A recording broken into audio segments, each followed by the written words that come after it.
Hi guys, it's April and I garden down in southeast Nebraska, zone 5B. I have a short time before work and I want to pot some of my biannuals because I don't know if I can show you this. First of all, we've got things coming out the bottom, but we've also got all of this purpling going on. So we got some deficiencies. So I want to get them potted into bigger pots. I have these pots. I got them off of Amazon probably a couple years ago now. I could not tell you for the life of me the size of these. They're probably 3-inch. So they're wider than a solo cup, but shorter. I have some potting soil in there so that I don't have to worry too hard about fertilizing them. They can start getting the fertilizer from the soil. But literally that's all I'm going to do. I've got the Hollyhocks, I've got the Sweet Williams, and then I have the Foxglove. I couldn't remember what else I had. So it's just those 3 things. There are, I believe, 9 different things I want to pot. I have 10 pots out here just so if I need to shift dirt around, I can do that. But I'm just gonna do that. It's not overly complicated. I'm gonna water them after I get them moved into their new pots. I'm not too worried about separating my mass of stuff. I might break it apart a little bit, but mostly I'm just gonna be taking them out of one pot and putting them in another pot.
So I potted up at least one of my thyme plants and one of my Agastache plants. I guess it's more than one plant, it's pots, because I had 2 extra pots in what I had grabbed. So I figured, why not just use them since I'm here and I'm in the middle of making a mess anyways, continue making a mess.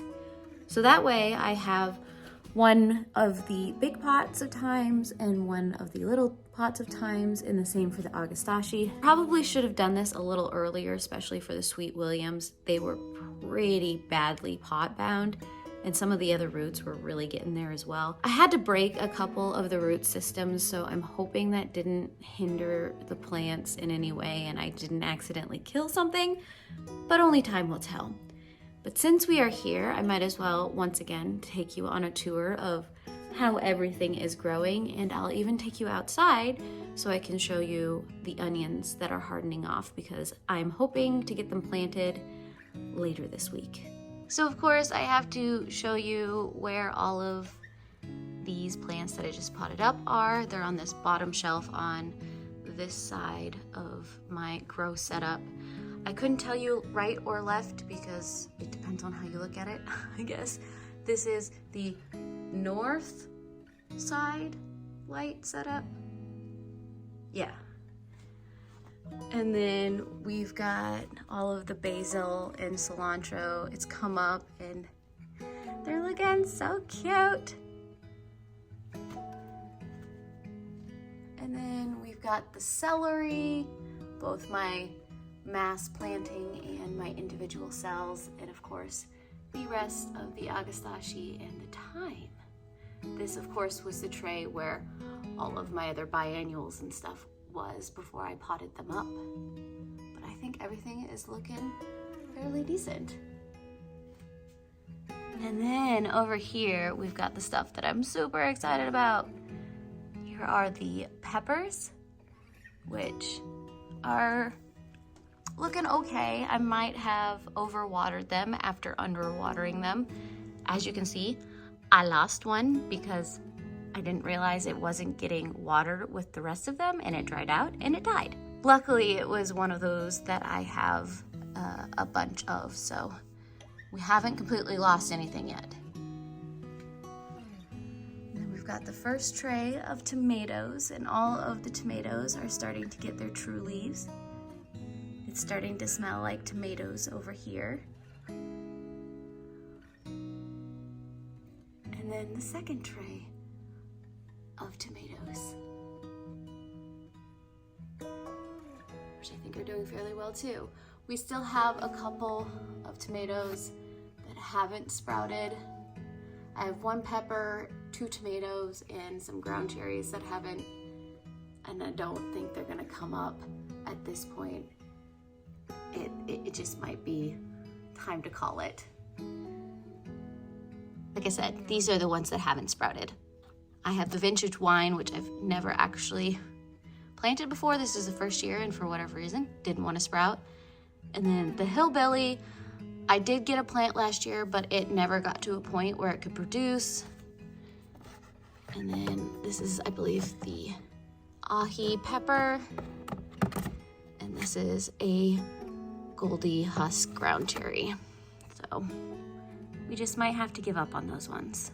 And here is the onions and the lettuce hardening off out here. I'm guessing I'll get to plant them on Friday. At least that's my hope.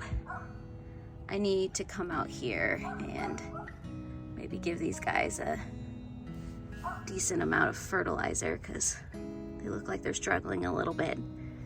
But they spend the night out here now, so I'm excited to get these guys in the ground. Albus is watching me over there. He's just like, Mom, what are you doing? Being a weird plant lady. That's what I'm doing. What was I doing?